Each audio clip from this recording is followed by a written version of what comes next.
La ville de Mali Centre, également connue sous le nom de Mali-Yandrigne, est située dans la région montagneuse du Fouta Djallon, au nord de la Guinée, près de la frontière avec le Sénégal. Elle est le chef-lieu de la préfecture de Mali, dans la région de la baie. Origine et fondation. Au début du XXe siècle, l'administration coloniale française cherchait à établir un centre administratif plus adapté aux conditions locales. Les précédents centres, tels que Madina Kouta et Sigon, présentaient des défis climatiques et sanitaires. Madina Kouta souffrait d'une chaleur intense et de problèmes liés aux moustiques, tandis que Sigon était exposé à des vents violents et à des présages défavorables.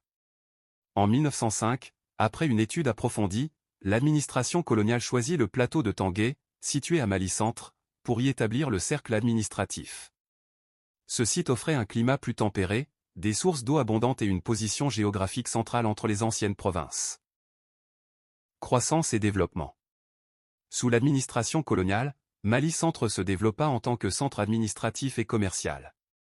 La ville bénéficiait d'une infrastructure améliorée, notamment des routes et des bâtiments publics. La population locale, principalement composée de Peuls, Dialonquais, Diakanké et Sarakolé, était engagée dans l'agriculture, l'artisanat et le commerce. Patrimoine naturel et culturel. Mali Centre est entouré de sites naturels et culturels remarquables. Le mont Loura, situé au nord de la ville, est le point culminant de la moyenne Guinée et abrite la légendaire formation rocheuse connue sous le nom de Dame de Mali ou Néné Fouta.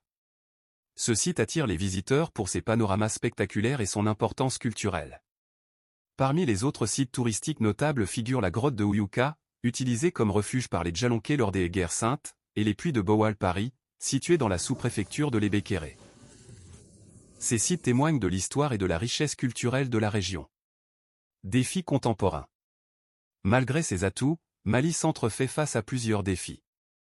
L'enclavement de certaines zones, comme Balaki, rend l'accès difficile, avec des infrastructures routières insuffisantes. Les populations locales expriment des difficultés liées à l'isolement, notamment en cas d'urgence médicale. Conclusion.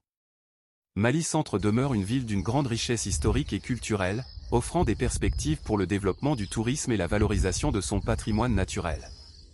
Son histoire, marquée par l'adaptation aux défis environnementaux et administratifs, témoigne de la résilience et de la détermination de ses habitants.